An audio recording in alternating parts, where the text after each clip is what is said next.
¿Escucháis?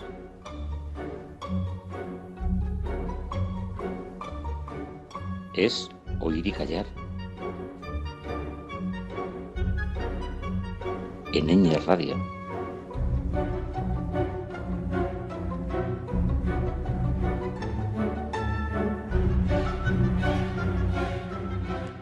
Hola a todas y a todos, una semana más aquí estamos los de Oír y Callar, es decir, estamos en una nueva sesión de música clásica aquí en Ñ Radio, así que vamos a empezar con los saludos de Julia desde la mesa de sonido, Fernando al micrófono y dispuestos a embarcarnos en un nuevo conocimiento de músicas y compositoras y compositores que seguramente, bueno, pues nos despertarán alguna nueva sensación. Así que vamos a por ello y empezamos como siempre con la música escrita por mujeres.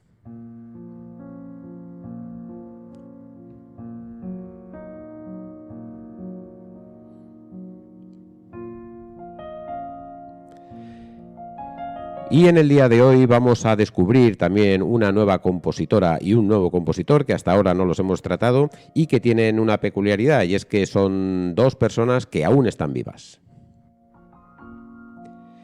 El programa de hoy, por tanto, se lo vamos a dedicar a la música escrita en el siglo XX, pero teniendo en cuenta además que son compositora y compositor que todavía siguen vivos en el siglo XXI y todavía siguen componiendo músicas. Pero vamos con lo primero, y lo primero que toca hoy es hablar de la compositora. Es una americana nacida en el año 1962 y su nombre es Jennifer Higdon. Como bien he dicho, es una compositora norteamericana de Estados Unidos y que en su carrera musical ha recibido numerosos premios. Por ejemplo, el Pulitzer en el año 2010 y ha recibido 3 premios Grammy a lo largo de su carrera. En el año 2010 también por el concierto para viola, en el año 2018 para un concierto para arpa y en el año 2020 un concierto para percusión. Está muy premiada esta mujer.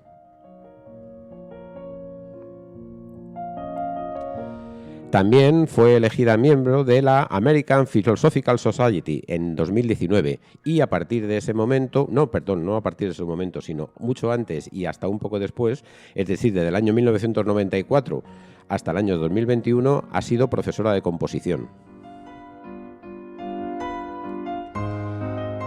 Bueno, pero vamos a contar un poco los primeros pasos de Jennifer Higdon, que nació en Brooklyn, en Nueva York, y hasta pasados los 10 años de vida vivió en Atlanta, en Georgia.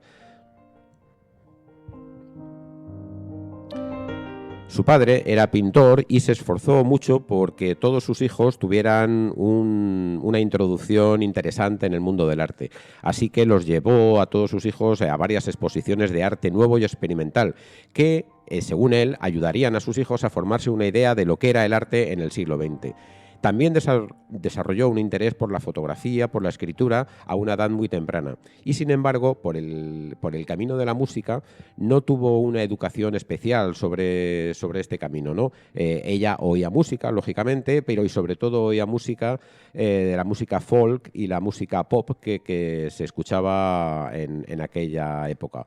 Pues escuchó mucho a los Beatles, escuchó mucho a Simon & Garfunkel y también en la música rock escuchó mucho a los Rolling Stones. Esas fueron sus primeras audiciones de música.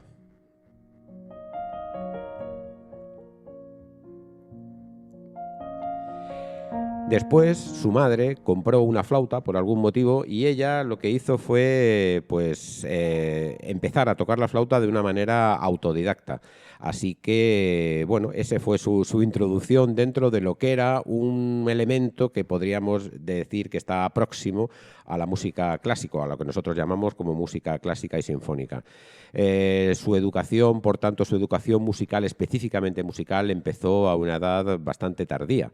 Y bueno, y poco a poco se fue formando y se fue adquiriendo habilidades que como en otros casos hemos contado, ¿no? que las músicas y los músicos empiezan a tener habilidades musicales a una edad muy temprana, ¿no? Con 4, 5, 6 años empiezan a desarrollar su habilidad con los teclados del piano y empiezan a componer y tal. En este caso no, en este caso Jennifer Higdon pues empezó a estudiar la música junto con otras personas que por su edad tenían unos estudios de música mucho más avanzados, ¿no? Pero, bueno, ella lo que hizo era muy trabajadora y era muy constante en su empeño y le gustó tanto esta introducción en el mundo de la música que avanzó rápidamente en este mundo. Tanto fue así que, bueno, pues empezó a estudiar después de la escuela secundaria, se metió de lleno en los estudios y, bueno, tampoco nos vamos a meter a contar con detalle todo esto, ¿no? Porque es una mujer que está todavía viva y está todavía en proceso de evolución, ¿no? Aunque ya tiene una edad, pero bueno, tampoco es excesivamente mayor. Pues bueno, pues digamos que esta mujer está en continua evolución, ¿no? Y en continuo estudio, ¿no? Únicamente pues vamos a rescatar que obtuvo su doctorado en composición en la Universidad de Pensilvania de la mano de George Crumb, que es uno de los grandes compositores norteamericanos de Estados Unidos, y vamos a seguir concretando, ¿no? Que han sido y son pues gran referencia, ¿no? Dentro de la música clásica norteamericana. Bueno, también pues ha dado clase en muchísimas universidades, ¿no? Y ha colaborado con numerosas orquestas, ¿no? Por ejemplo, con la Orquesta de Pittsburgh, con la Orquesta de Filadelfia, etcétera, ¿no? Tiene muchísimas referencias y muchísimos éxitos, ¿no? A lo largo de su carrera musical. El estilo de la música que compone Jennifer Higdon, pues podríamos decir que es un estilo neorromántico, ¿no? Es una mujer que evidentemente conoce y domina todas las técnicas vanguardistas que se han desarrollado en el siglo XX, pero su música, y lo vamos a oír enseguida, su música no deja de tener esa herencia tonal, esa herencia de esa sonoridad neorromántica que se desprendía en algunos compositores que no han querido dejar todavía esas reminiscencias estéticas, ¿no? Así que, bueno, lo mejor que podemos hacer ahora es empezar a conocer la música de Jennifer Higdon y pues vamos a conocer la primera de sus obras. Es una parte de una obra que es bastante más larga. Lo que vamos a hacer es una introducción para conocer las músicas de esta mujer y, bueno, pues vamos a conocer varios aspectos. El primero que vamos a conocer es la tercera parte de una obra que se llama Impresiones y esta parte se llama To the Point.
Como habéis podido comprobar, esta música que hemos escuchado de Jennifer Higdon pues tiene un marcado carácter rítmico, ¿no?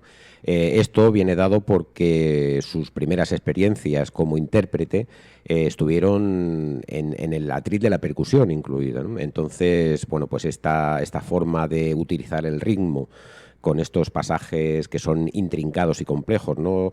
Incluso incluyendo las melodías de carácter más lírico, también con estas características rítmicas, pues hace que, bueno, pues que su experiencia, como decía, en los instrumentos de percusión, pues haya impregnado también parte de su música, ¿no? Y esta obra Impresiones que hemos oído es un ejemplo de ello, ¿no?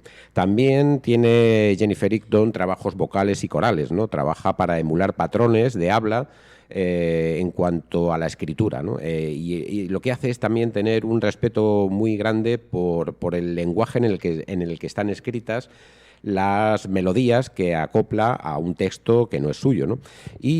Pero tanto es así y tanta preocupación tiene también porque estos trabajos vocales se entiendan bien, que en muchas ocasiones utiliza el texto original y también lo que hace es una traducción del texto, y el texto, todo esto traducido, lo incorpora en sus obras, ¿no?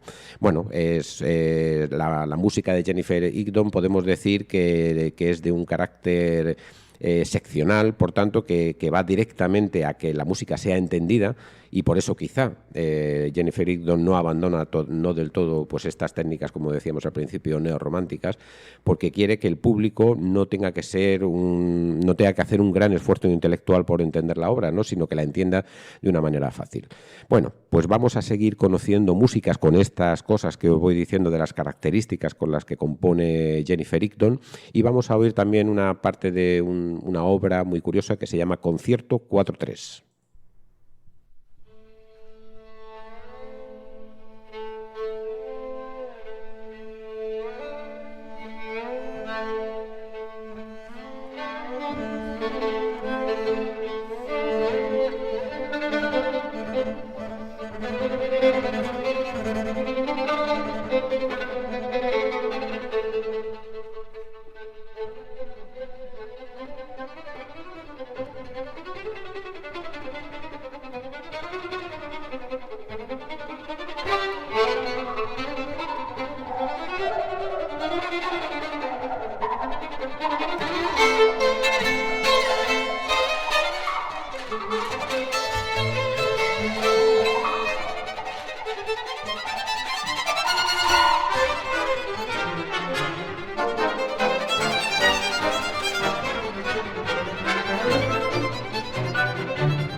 bueno, no se puede negar con este concierto 4/3 que la música de Jennifer Higdon pues es una música que bien la han calificado los que se han dedicado a ello, ¿no? Como una música intuitiva. Es una música que sabe crecer, que sabe decrecer, que sabe crear un ambiente muy claro dentro del auditorio y que no nos extrañamos, desde luego, que sea una música de muchísimo éxito, porque es una música que, aunque bien la podemos calificar como música contemporánea, es una música que también ha superado, desde nuestro punto de vista, ha superado pues esas barreras que los músicos del siglo XX, sobre todo los músicos de vanguardia del siglo XX, pues querían hacer, ¿no? Con esa ruptura de las estéticas impresionistas, románticas, nacionalistas, etcétera, ¿no? Esta música está desprovista, desde luego, de complejos, pero está también provista de una enorme técnica, ¿no? Hacer esto que hemos oído en este concierto no es nada fácil, ¿no? Esta forma de crear un clímax, de llegar a él, de mantenerlo y de luego de disminuir y de ir bajando la intensidad de la música utilizando elementos propios de la música tradicional americana, ¿no? Como el swing que hemos oído y como esa utilización de la percusión, en fin, bueno, tantísimas cosas. Desde luego, es un descubrimiento de una música excepcional. Bueno, vamos a seguir avanzando, ¿no? Y vamos a oír una música más para terminar este primer encuentro con Jennifer Higdon. Pues vamos a oír una música que es también de un carácter y que va a empezar de una forma muy diferente a lo que hemos oído hasta ahora de esta mujer, ¿no? Es una música que va a empezar muy piano, así que hay que oírla con mucha atención. Y esto, además, nos va a servir de introducción a la segunda parte del programa, que también es una música que tenemos que oír con mucho detenimiento y es una música que hay que oír muy relajados porque la verdad es que nos va a servir para todo ello, ¿no? Bueno, pero para despedirnos de Jennifer Higdon, pues vamos a oír una obra, la segunda parte de una obra que es más larga, más extensa, que se llama All Things Majestic. Pues vamos a oír la segunda parte, que es el String Lake.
Desde luego que podemos afirmar, sin lugar a dudas, que Jennifer Higdon pues, es una música muy polifacética, ¿no? Sabe componer, creando diferentes sensaciones, creando diferentes estilos y creando diferentes formas de irrumpir en el público, ¿no? El público tiene una amplia gama de recepción, ¿no? de todos estos sentimientos que despierta la música, y en concreto la música sinfónica, ¿no? Que es lo que hemos oído en esta última obra que hemos escuchado de ella. Podemos, por último, decir que, por ejemplo, en el Washington Post, en el año 2008, se calificaba la música de Jennifer Higdon como una música ágil y experta. Y también en el New York Times, en esa época, se decía de la música de Jennifer Higdon: las obras vívidas y atrevidas de Jennifer Higdon la han convertido en un producto de moda últimamente, ¿no? Una compositora de música clásica, vamos a ponerlo así entre comillas, pues el New York Times la calificó como una música de moda, ¿no? Un poco después, y también sobre estos años, pues estrenó un concierto para orquesta en Londres, y el periódico The Times en aquella ciudad pues hizo un elogiosísimo artículo después de este estreno, y recogió cómo el público, que tradicionalmente está arraigado en una frialdad dentro de lo que es la música contemporánea, que llamamos así, ¿no? Pero destacó cómo la integridad, la frescura, el saber entender del público de esta música hizo que hubiese una conexión instantánea, ¿no? entre lo que estaba pasando en el escenario y lo que estaba recibiendo el público en el patio de butacas, ¿no? O sea, que lo calificó de una forma muy positiva. Bueno, pues vamos a despedir de momento la música de Jennifer Higdon, a la que vamos a volver sin ninguna duda dentro de algún tiempo, dentro de poco tiempo, porque nos ha gustado mucho descubrir, ¿no?, a esta compositora americana. Y vamos a seguir un poco en este ámbito de músicas. Vamos a seguir escuchando músicas creadas en el siglo XX por compositores que aún están vivos en el siglo XXI, y que tienen este carácter de saber conectar la música con el público. Y estamos ya oyendo la música de este compositor que vamos a escuchar a partir de ahora.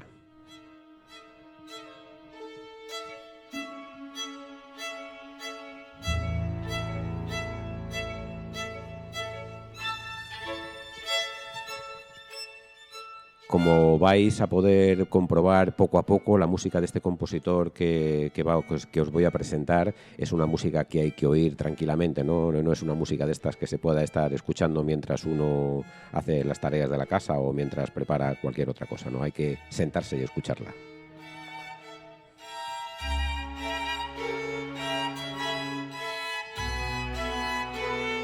Bueno, y nos vamos a dejar ya de más misterios y vamos a decir el nombre del compositor que vamos a presentaros en el día de hoy. Su nombre es Arvo Pärt y es un estonio que nació en el año 1935.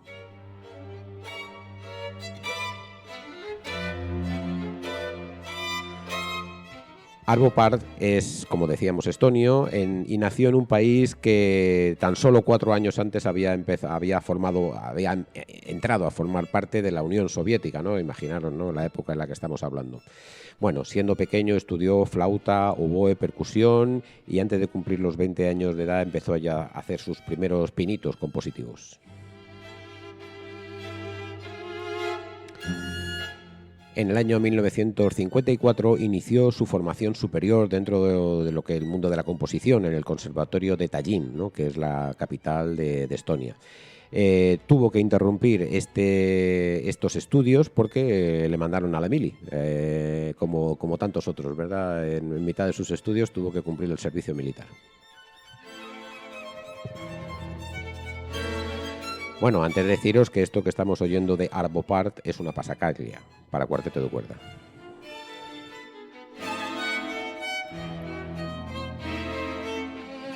Después de su servicio militar se graduó con honores en la especialidad de la composición en el año de 1963, y ya en ese mismo año presentó su primera sinfonía, que mostraba desde luego una gran madurez en el terreno compositivo de un mundo tan complejo como es el mundo sinfónico. También adelantó pues más su forma de componer y sus estudios y su introducción en el mundo profesional de la música, y siguió componiendo músicas en este sentido, ¿no? Por ejemplo, el Perpetuum mobile, que lo compuso en 1963 y es una de las obras también que ha tenido bastante éxito.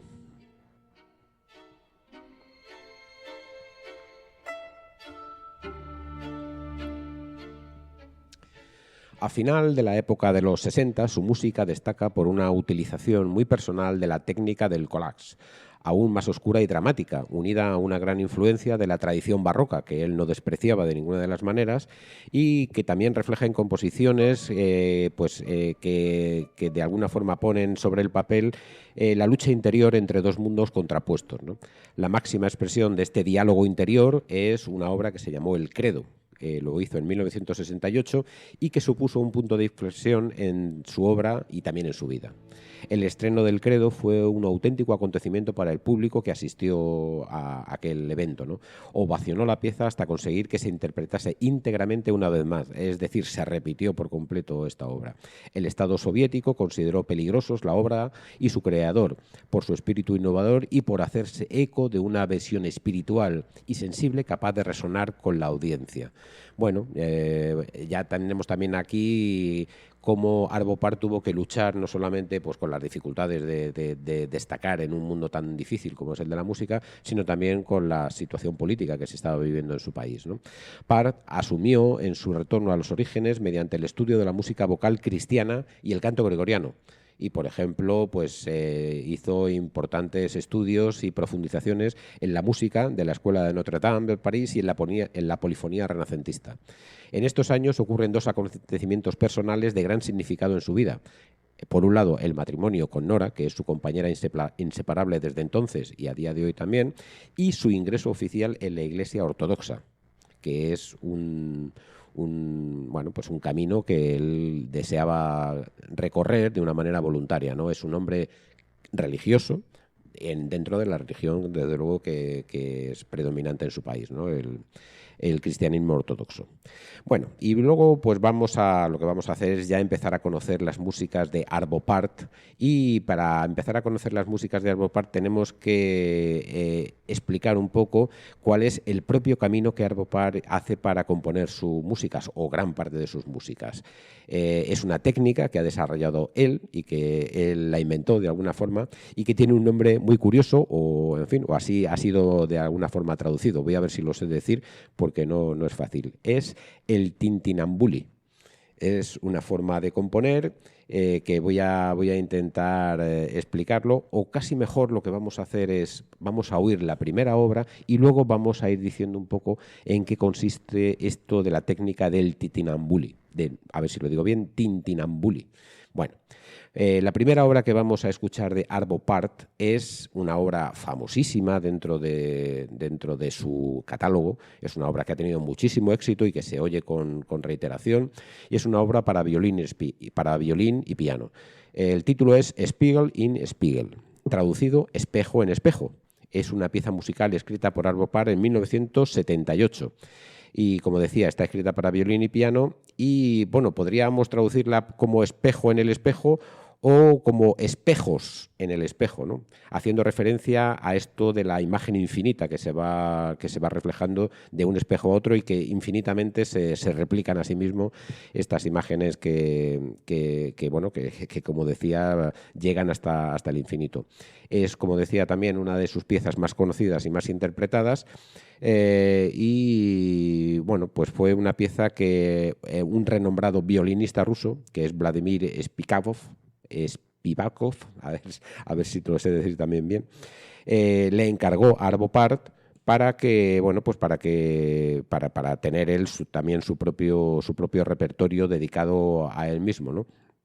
Está compuesta con esta técnica del tintinabular o el tintinambulo, y que vamos a oír y después os voy a explicar un poco de qué consiste. Así que es una pieza que, como ya digo, la música de Arvo Pärt hay que oírla en tranquilidad, hay que oírla relajada, porque es una música que ya lo veréis, te transporta a otra dimensión.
Bueno, pues esta impresionante obra, desde nuestro punto de vista, que desde luego tiene una sonoridad novedosa, ¿no? Porque esta forma de componer no es que no sea muy habitual, la inventó él de alguna forma, ¿no?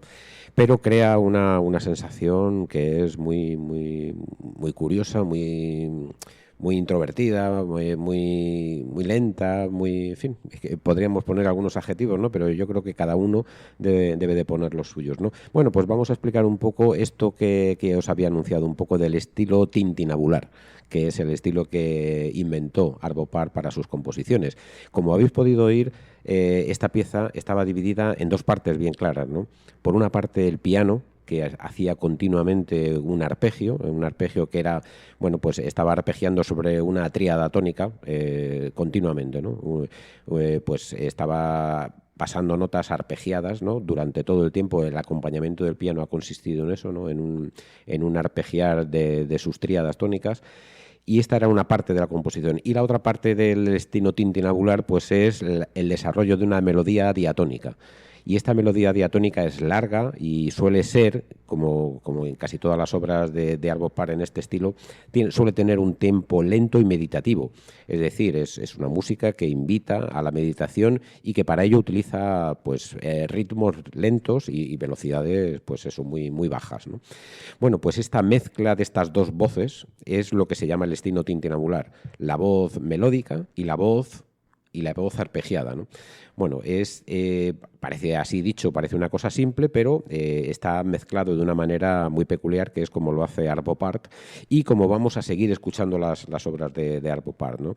Ahora lo que vamos a hacer es escuchar una obra que se llama Tabula Rasa, este es su título, y que está dividida en dos movimientos, también escrita en este estilo tintinabular. Toda esta obra, ¿no?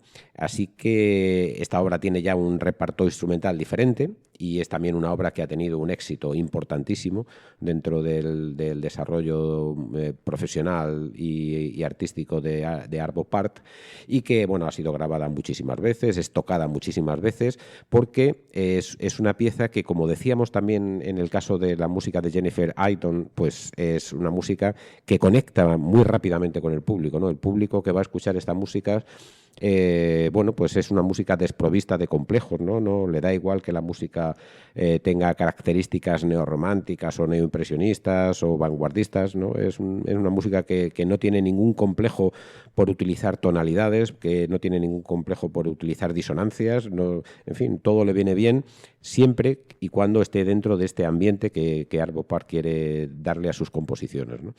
Bueno, así que vamos a escuchar esta nueva obra de Arvo Pärt, que, como decía, se llama Tabula Rasa y que está compuesta para dos violines solistas, un piano preparado y una orquesta de cámara. ¿Y qué es un piano preparado? Pues un piano preparado es justamente eso, un piano que ha sido preparado de una manera especial. Es decir, que se le prepara con determinados elementos para que tenga una sonoridad que no sea la misma que un piano normal. Bueno, pues se le pueden poner, por ejemplo, cintas metálicas entre las cuerdas o se le pueden poner pesas en algunas teclas para que la sonoridad de esas cuerdas sea mayor, o se le puede poner papeles entre la caja de resonancia del piano para que al sonar pues tenga ese sonido que hace un papel al vibrar. En fin, el piano se puede preparar de muchas maneras, ¿no? Entonces, bueno, pues aquí hay una preparación peculiar del piano y una orquesta de cámara y dos violines solistas. Esta es la plantilla que toca esta partitura Tabula Rasa. Y el primer movimiento de esta partitura, que es una partitura que se compuso en el año 1977, por encargo y además estaba dedicada al violinista Gidon Kremer, ¿no? Que fue uno de los violinistas que estuvieron al cargo del estreno en Estonia en el año del 77, como decía, de esta partitura. Gidon Kremer es uno de los famosísimos violinistas, ¿no? De finales del siglo XX, ¿no? De los grandes gurús del violín, que podríamos decir. Bueno, el primer movimiento de Tabula Rasa tiene el subtítulo de Ludus, que en latín significa latín. es un movimiento que contiene momentos alternos de silencio y variaciones canónicas en expansión. Y también utiliza el sistema tintinabular, es decir, esto de por un lado los arpegios y por un lado no el desarrollo de las tríadas, de los acordes de tríadas tónicas, y por otro lado las melodías. También tiene una forma muy peculiar y un ambiente muy peculiar el que crea, y lo que vamos a hacer es oírlo y luego seguimos explicándolo.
El segundo movimiento de esta tabula rasa tiene el subtítulo de Silentium.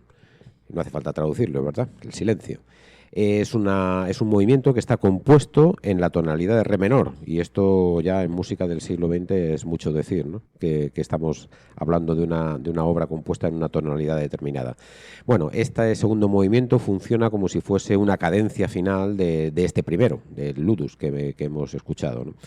Aquí el segundo movimiento comienza con un acorde en segunda inversión de este re menor, pero con la técnica esta del tintinámbulo, es decir, que de una forma arpegiada, y también utilizando el piano preparado, la forma arpegiada, y bueno, y se va desarrollando el acorde. Silentium se expande como un canon a lo largo de todo este movimiento, y los instrumentos de toda la plantilla están divididos por parejas, es decir, por un lado están dos violines solistas, por otro lado están el resto de los violines primeros y segundos, y por el otro lado las violas y violonchelos. De estas parejas lo que hacen es que se van desarrollando la parte melódica de esta técnica tintinabular, ¿no? En estas parejas se va haciendo, y el resto de la orquesta de cuerda y el piano preparado van haciendo también los acompañamientos arpegiados, y bueno, un poco todo junto se va desarrollando la obra, y van desarrollando no solamente estos arpegios, sino completando la serie de cuatro escalas de cuatro octavas, que queremos decir, y van completando, bueno, pues este espectro amplio de la tonalidad de re menor con todas estas técnicas, ¿no? Además, como elemento central de cada una de este final de cada sección de escalas desarrolladas y de las cuatro octavas que van desarrollando, pues vamos a oír un elemento que se va repitiendo como si fuese un metrónomo, ¿no? Y es un arpegiado que va desde abajo hacia arriba y acabado con un acorde muy grave en las teclas del piano y con el contrabajo, ¿no? Es muy característico y lo vamos a oír, además nos va a servir como para decir empieza otra vez, ¿no? Y ha terminado una sección y empieza otra, ¿no? Bueno, también crea un ambiente muy, muy decidido y muy, muy meditativo, ¿no? Toda esta música, y en este mismo orden vamos a seguir escuchando la segunda parte de Tabula Rasa.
esta pieza que termina con este silencio, ¿verdad? Este silencio que viene precedido después de una nota tenida en el contrabajo y que es una nota que tiene su significado y voy a explicarlo así brevemente, ¿no? Esta pieza termina con la nota mi, que es la que estaba dando el contrabajo ahí en su cuerda más grave, ¿no? En un piano. Y claro, cuando siempre nos vamos a los registros graves de la orquesta, simbólicamente nos estamos yendo a los orígenes de, bueno, de lo que sea que el compositor quiera expresar, ¿no? con todo esto, ¿no? Entonces nos hemos ido en un movimiento descendente hacia los orígenes, es decir, hacia los sonidos bajos y concretamente hacia la nota mi. Cuando yo al principio os había dicho que este movimiento, por raro que parezca, está compuesto en la tonalidad de re menor. Y sin embargo acabamos en la nota mi, que es el segundo grado de la escala de re. Entonces, por eso ha dado la sensación de que no había terminado la música todavía, ¿verdad? Parecía que quedaba todavía ese acorde arpegiado con esa nota en el bajo final, ¿no? Que siempre es un re, pero que sin embargo Arvo Pärt no lo ha puesto, ¿no? No ha puesto el final, ¿no? ¿Qué es lo que ha querido decirnos Arvo Pärt con todo esto? Bueno, pues cada uno puede tener su caleidoscopio donde puede hacer sus interpretaciones, ¿no? Pero teniendo en cuenta que esta obra es una de las, o no una de las primeras, la primera obra de carácter ya, de un carácter de música grande, ¿no? Que salió de las fronteras de la Unión Soviética, estamos hablando del año 1977, ¿no? Que decíamos que se había estrenado, donde la Unión Soviética todavía imponía unos criterios muy fuertes a los artistas que querían exportar sus músicas, ¿no? Bueno, pues Arvo Pärt, ¿qué es lo que nos quería decir con todo esto, ¿no? Con esta música que parece que no ha acabado y que deja ahí en el segundo grado de la escala al final de su obra, de una obra de una meditación tan grande, ¿no? Bueno, pues sabiendo que es un hombre profundamente religioso, etcétera, etcétera. Bueno, pues cada uno nos podemos hacer nuestra composición de lugar, pero no cabe duda, ¿no? Que esta música es altamente expresiva, altamente emotiva y que es una música que no deja lugar a la indiferencia, ¿no? Es una música muy sentida, ¿no? por decirlo de alguna forma. Bueno, y esto es el programa que os hemos presentado en el día de hoy, música del siglo XX, música muy diferente a esa música contemporánea que en otras ocasiones hemos también puesto del siglo XX, ¿no? Que decíamos que era música difícil de oír, que era música difícil de entender.